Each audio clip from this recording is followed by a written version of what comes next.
U.S. District Judge Tanya Chutkan unsealed nearly 1,900 documents filed by special counsel Jack Smith in Trump's criminal election interference case. The records were made public after Chutkan denied a request by Trump's lawyers to keep them sealed until after the election. Joining us now to break down what's inside of those documents is the Hill's legal and court reporter, Zach Schonfeld. Zach, as always, it's great to see you.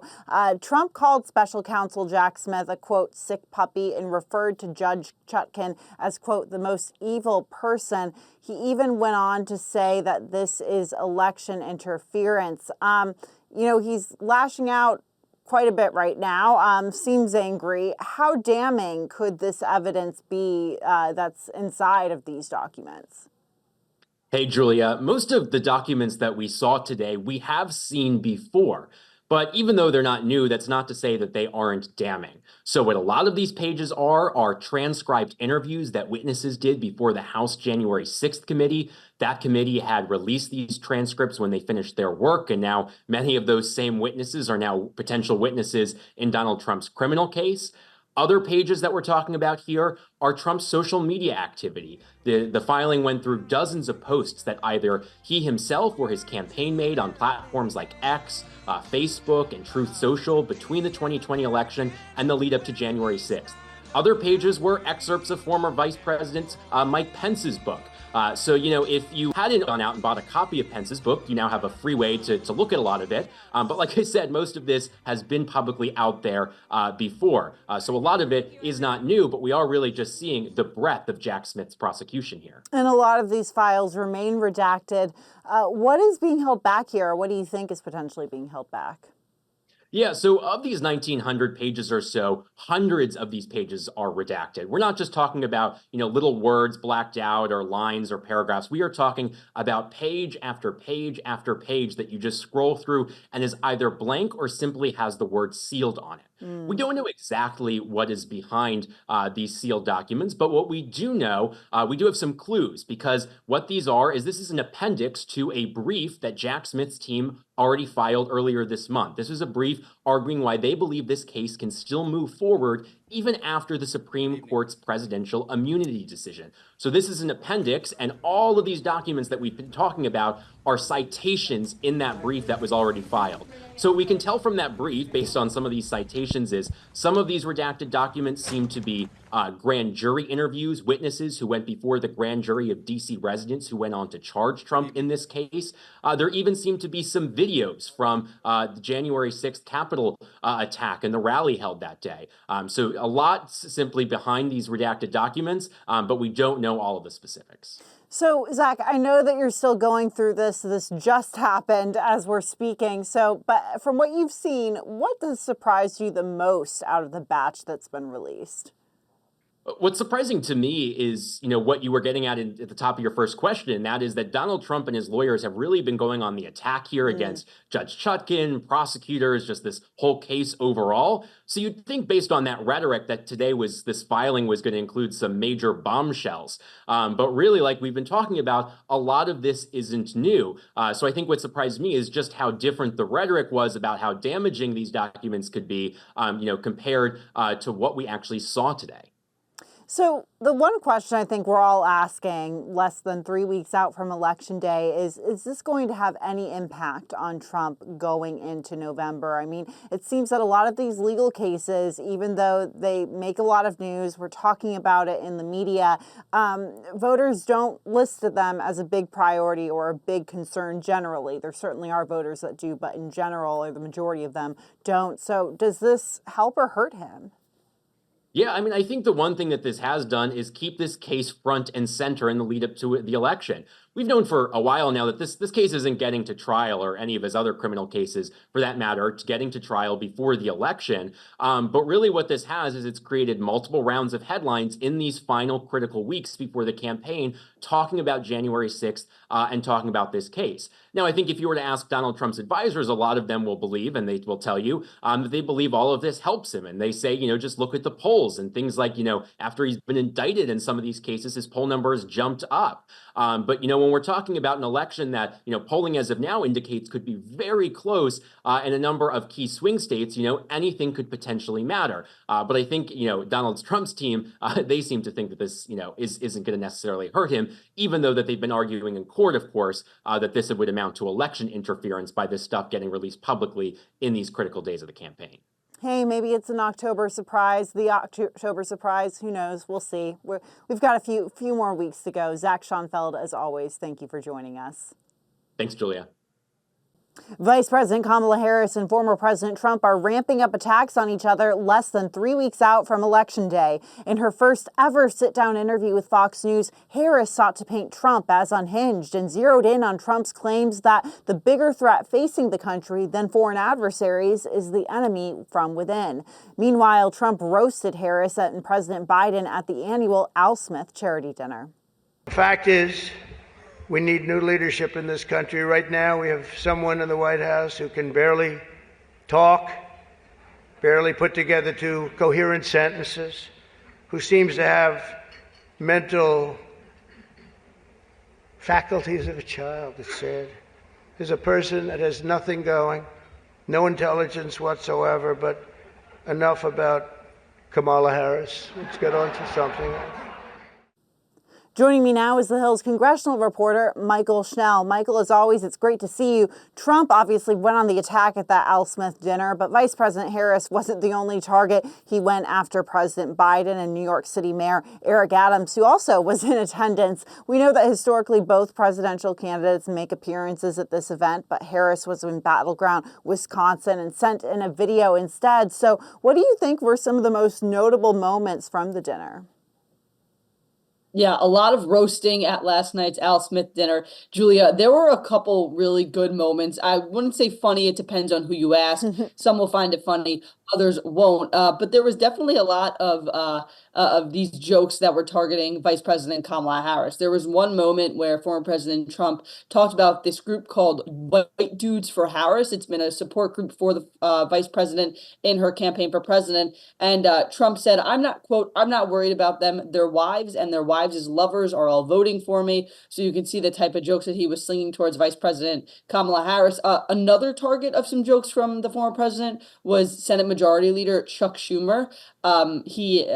Trump was talking about the progressivism of the Democratic Party and said, but look on the bright side, considering how woke your party has become, if Kamala loses, you still have a chance to become the first woman president. So making another jab there at the expense of the Democratic Party. You did note, Julia, that the vice president was not in attendance. She was campaigning in Wisconsin, though, as you said, she did provide that video that featured that featured Molly Shannon, who is, of course, a famous and well-known former cast member of Saturday Night Live. Molly Shannon was playing one of her characters, Mary Catherine Gallagher, who is a Catholic schoolgirl. So a lot of humor, a lot of jokes at last night's Al Smith dinner. But again, depending on if it was funny, depends on who you ask. Yeah, I feel like we haven't had a completely civil Al Smith dinner since 2012 when it was Barack Obama and Mitt Romney. Certainly a lot of camaraderie there, even though they were obviously political rivals at the time. So I want to go back on the campaign trail. Democrats are working hard to push their supporters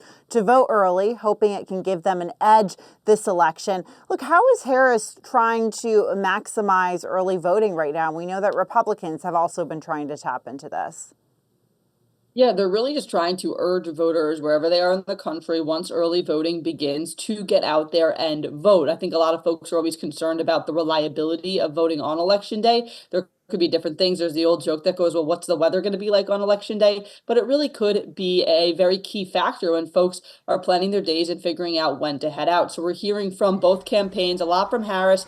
Former President Trump has obviously had a bit of a checkered history when you talk about this idea of early voting, but nonetheless, we're hearing a lot of them push to try to get their voters and their constituents to vote early because, again, the unreliability of Election Day could be a concern to these candidates. Absolutely. And we know that part of the Harris campaign strategy in terms of early voting and campaigning in general is teaming up with Barack and Michelle Obama, arguably the most popular figures within the Democratic Party. Later next week, both the Obamas will host early voting events. This will be the first time Michelle Obama has hit the campaign trail for Harris, with the exception of her speech at the Democratic National Convention this summer. Mychael, which states are they targeting, and how big of an impact could the Obamas have on turnout? Yeah, that's right. We're going to see Michelle Obama do her first appearance on the campaign trail, as you mentioned. She's going to be headlining a Get Out the Vote rally in Georgia. Of course, Georgia, such a key swing state, such a key state when we talk about the coalition that's needed to win the presidency, to win the White House. It's something that Kamala Harris has really been working hard at, and you can see that by what surrogate she's bringing on the trail and where she's sending them. Michelle Obama, just such a popular figure within the Democratic Party, she's going to be headlining this rally in Georgia. Whether or not it'll sway any voters and how many undecided voters are left, we're just going to have to see, but it just shows how important the campaign sees the state of Georgia by the fact that they're sending one of their best surrogates there to stump.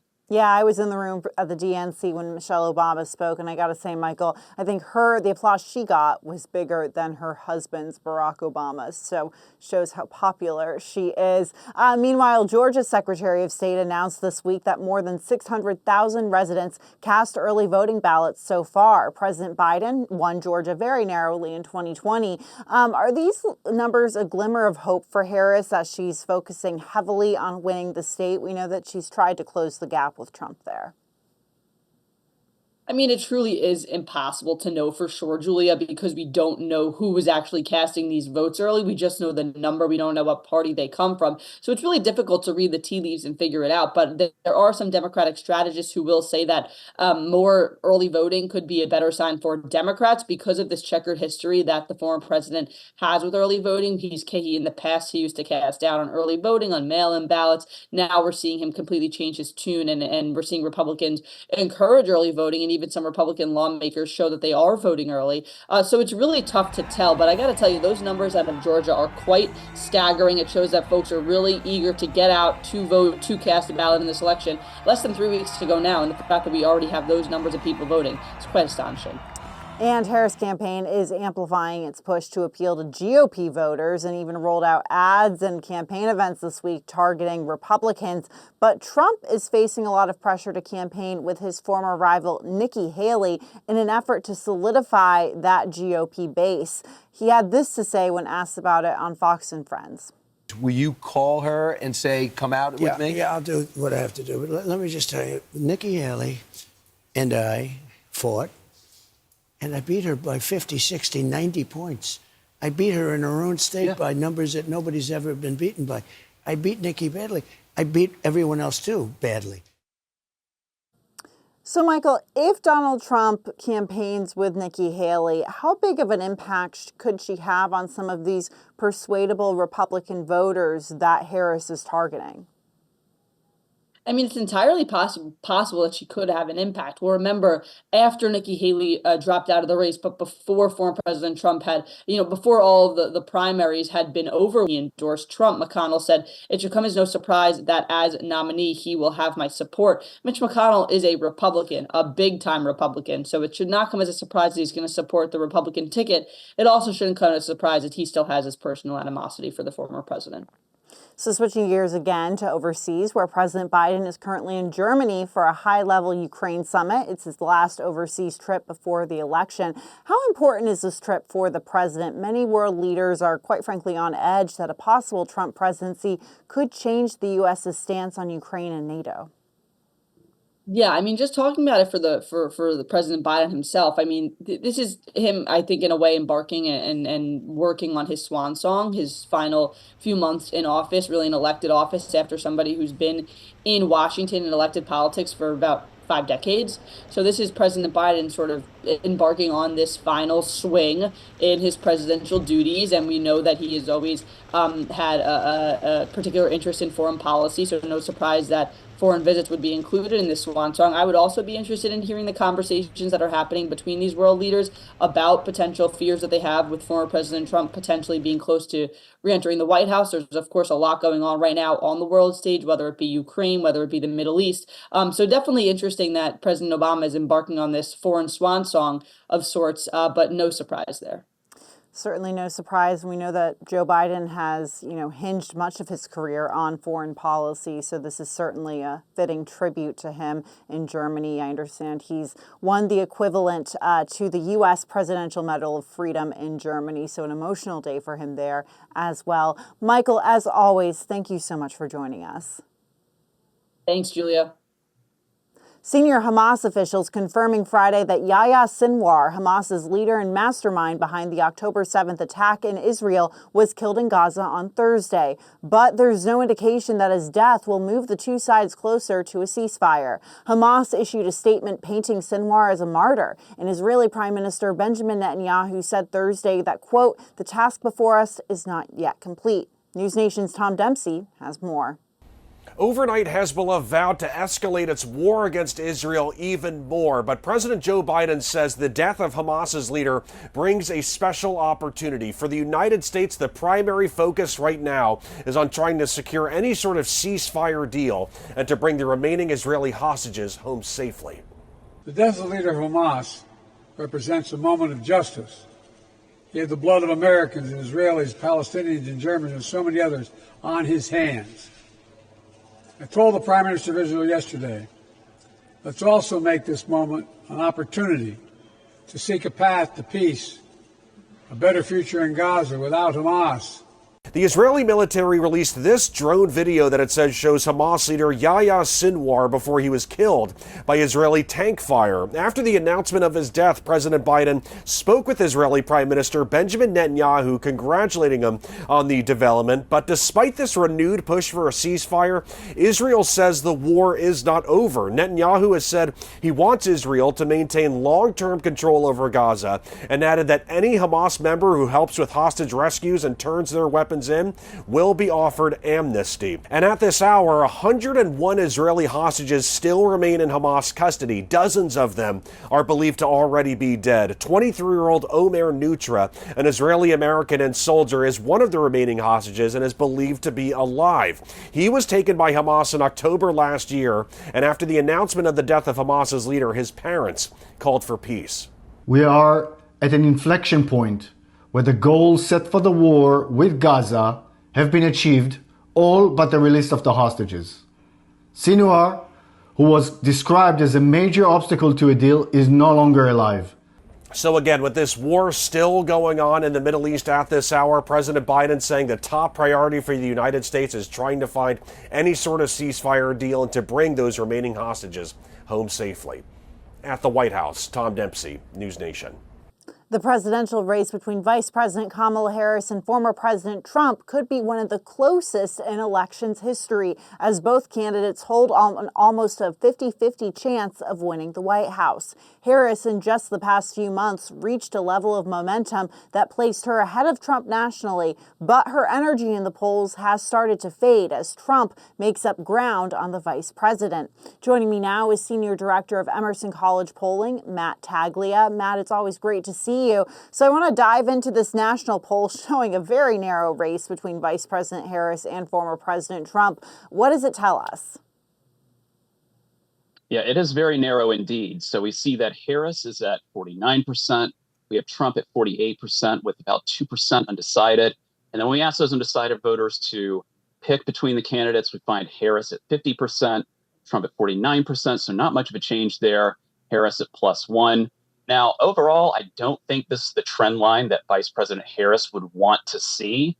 So she's down 1 point since our poll earlier this month on October 3rd. She's off of her 50% high in August. That's pretty substantial. But, Trump has been stuck at under 49% since July.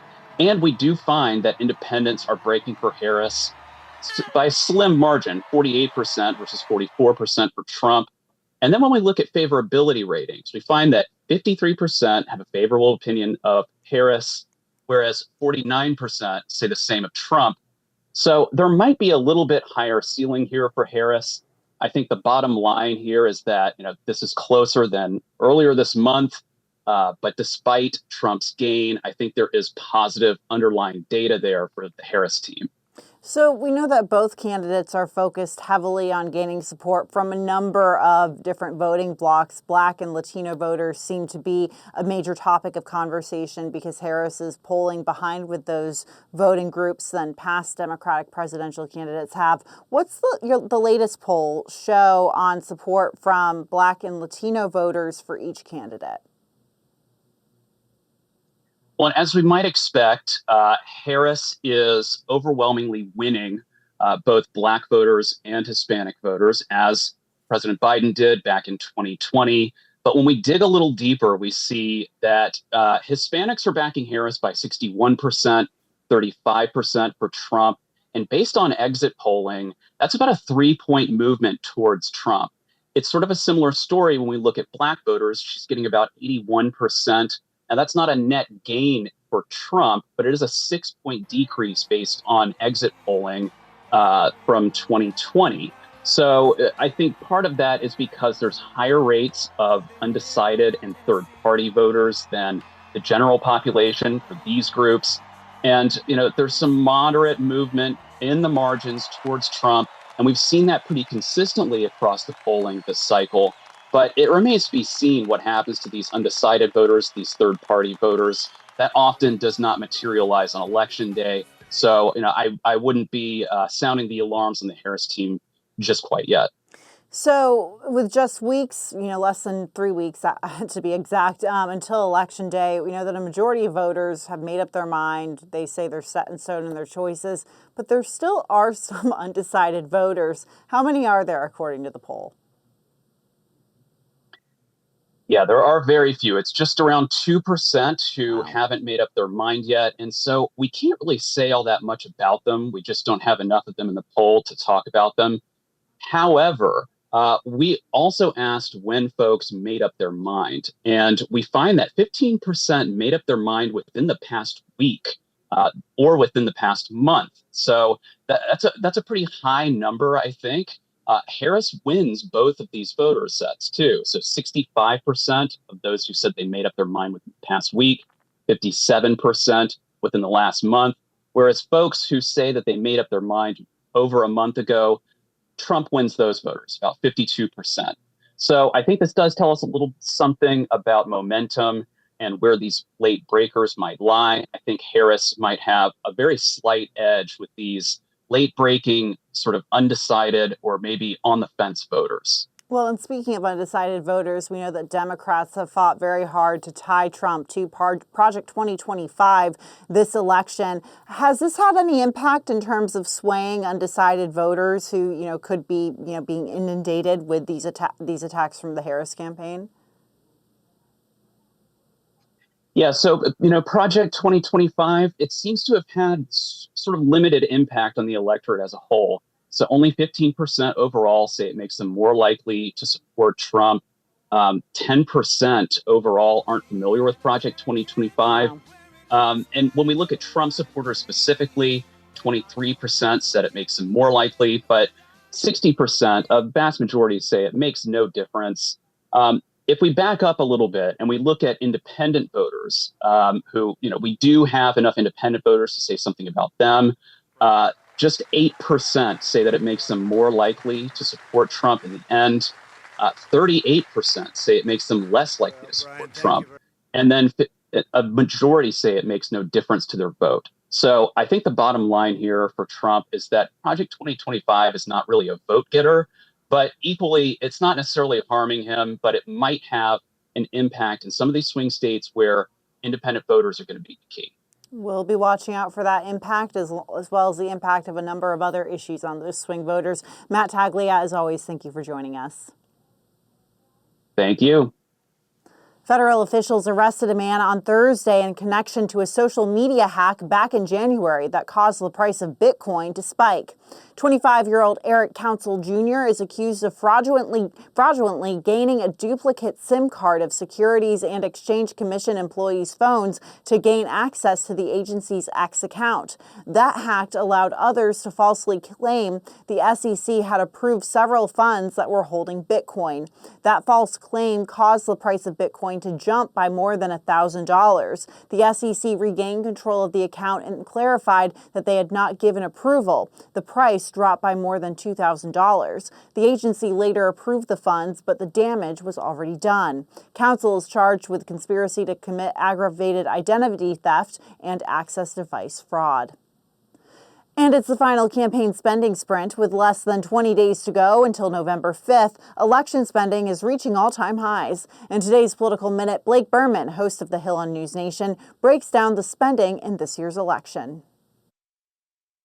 The most expensive race in history, and it's not over yet. I'm Blake Berman with News Nation. It is the final stretch before voters head to the polls all across the country. Campaigns and their supporters are on track to hit record spending levels to win at the ballot box. Total spending this election season now approaching $16 billion, topping the 2020 race amount by about $800 million. That's according to Open Secrets, which tracks political spending. Now, most of that cash, more than $10 billion, is going to Senate and congressional races.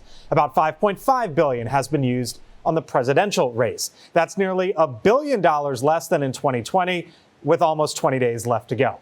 Outside groups like PACs and super PACs are supporting Republicans more than Democrats. Democrats are leading with small donors. I'm Blake Berman, and this is the News Nation Political Minute. And you can find more news and analysis from Blake and our colleagues 24/7 on News Nation. To find News Nation on your screen, go to joinnn.com. That's today's Daily Debrief. I'm Julia Manchester. Be sure to like, share, and subscribe to The Hill's YouTube channel. And come back here soon for the intersection between politics and policy.